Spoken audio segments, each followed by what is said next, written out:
Hey, Bubba, good to have you here today. Thanks for being on the Vineyard Underground podcast. Thanks for having me. Yeah, it's great to have you here. Gosh, I'm trying to think. We were just chatting before hitting the record button here. How long have we known each other? At least 10 years now. Yeah, it's got to be. And we met at VVA. It's got to be about 10 years ago. Yeah, and that's not you were speaking. VVA. VVA is Virginia Vineyards Association, but also I work with my own academy called Virtual Viticulture Academy. Oh, yeah, you're right. We have some overlap with acronyms. I hope VVA in Virginia doesn't get mad with me. That's funny. Yeah. But yeah, we met there, and I think you were doing a talk on some of your soil mapping, which is what we want to get down to business on today, and how it was impacting how growers were identifying different wine quality zones in their existing. Yep. So that's right. Get that a little bit today too. But you know what I want to talk about first? I want to for the listener there. I want to know, how did you end up with the name Bubba? This is a great name. It might as well say Bubba on my birth certificate. Okay. So I'm Ernest William Beasley the fourth. Okay. And, there's a lot of Ernest William Beasleys walking the earth. Right. And the day I was born, they just sort of playfully started calling me Bubba, this little baby. Ha ha ha. Isn't that cute? And it never wore off. I mean, I tried to, when I went to middle school, I tried to go by my middle name. But enough people knew of me as Bubba from baseball and church, I couldn't escape it. Yeah. So here I am, Bubba Beasley, 40 years old. It says Bubba on my business card. Awesome. Yeah. I've always gone by Fritz. My full name is Friedrich Alexis Westover, and that's a mouthful. So please call me Fritz, right? Fritz. Yeah, for sure. So Bubba, you've been working as a geologist and as a soil scientist in terms of vineyard soils for quite some time now. So before we jump into the topic, can you just tell us a little bit about company HydroGeo Environmental and how you got so interested in working with vineyard soils? Yeah. So honestly, my lifelong enthusiasm for earth science began when I was 6 years old. I started a legitimate rock collection when I was like 6 years old. I had no idea that I could grow up and be a geologist. I didn't know that was an option. I just thought rocks were really cool, and mountains and rivers, So it was sort of a no-brainer that I ended up doing the geology thing in college. After college, I got a job in a tasting room. So, it took me about a year to find a job in the field of environmental consulting. So meantime, I worked in a tasting room selling wine. My dad and my mom always drank wine, so they exposed me to wine appreciation at an early age. I'm like, cool, let's go work in a tasting room. So here I am in my white press shirt, lying to people about the terroir, selling wine. Let's say embellishing. Yeah, right. And in my downtime, I would read books on terroir. So I was like, this is cool. I'm into this, And the moment there was one day where I was wearing my press shirt, selling wine behind the bar, and the guys from the vineyard walked in for lunch, and they were covered in mud. And I was like, I gotta get outside, I was like, what's some of that? Doing that. And literally that was the moment where I'm like, all right, we're going to figure out how to make this work. I ended up getting a job in environmental consulting and doing standard, environmental remediation and stuff like that. But always on the side, I was researching, trying to figure out how to marry the two. And that was sort of the inception of my company, HydroGeo. I founded the company in 2013 because I was starting to get called by vineyards to map sites. So that was sort of the first main service that we offered in the early days. And of course, we've developed it and expanded it. We also do, soil evaluation for waste disposal. We do environmental remediation. We work on groundwater supply. But one of our main focuses is vineyard soil mapping. What are you looking for to help the grower design and plant the vineyard? So you've produced soil maps for several growers I work with. Remind me why we did that and why other growers should consider it too. Yeah. So fundamentally, if you imagine a uniform grassy field, right? Or let's say a hill slope, right? Uniform grassy hill slope that you dream of installing a vineyard on one day. Although it may look uniform from the surface, there are different changes underground that you can't see from the surface that affect the wine quality and suitability for different grape varieties. And oftentimes you will find these subsoil zones across what looks to be a uniform hill slope.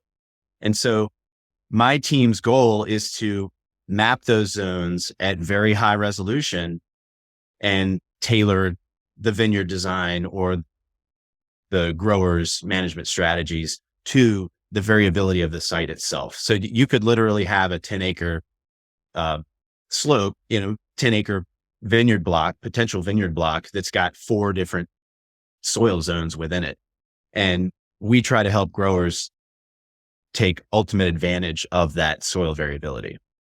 Yeah, no, and that's a good point that you make there, or I should say, it's a good point that you make there, because when we even look at the USDA soil maps, they'll kind of a grower might argue, well, don't we have these soil maps available? We can go online, even download them into Google Earth and look at the different soil series and presume that that's going to be what we see on the ground. But I guess when you get out there and do your higher resolution mapping, and we'll go into detail in a little bit about, what kind of tools and equipment you use, but you're creating this visual map.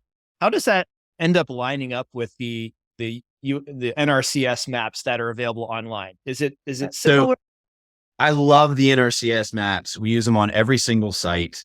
It's an excellent recon tool. So they tell you what to look for, what you're likely to see on a site. But you'll notice if you, I don't know how you view NRCS maps, but I have a layer on my Google Earth that, it streams the NRCS maps. And if you click around, you'll notice that they always show some sort of variability within the unit. They'll say it's 40%, this one map unit, it's 40% this, 40% that. And so there really is significant variability within those units and that's what we're trying to capture.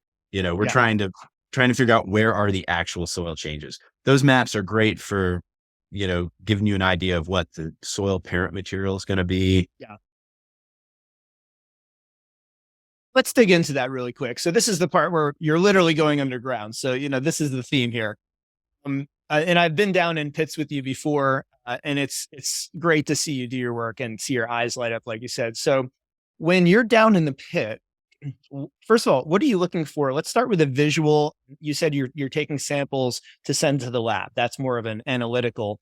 But what are you looking for first visually when you jump down in the pit? Let's start with that. Yeah. So we're the physical properties we're looking for are, or we're, I guess, just noting, right? It's typical soil evaluation, right? So we're looking at what soil horizons do we see? Topsoil, what different subsoil horizons do we see? How thick are the horizons? What is the rock content, if any? What's the clay content? We texture all the soils, sandy clay loam, all clay loam, all that good stuff.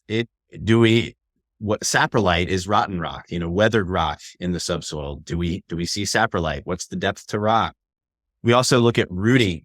So plant roots, a lot of times, before a vineyard is planted, you're looking at grass. Grass roots can tell us a lot about, rooting potential of the soil. And then another big thing we look for is signs of soil wetness. So, you don't want to plant a block in an area where you have a seasonally high water table.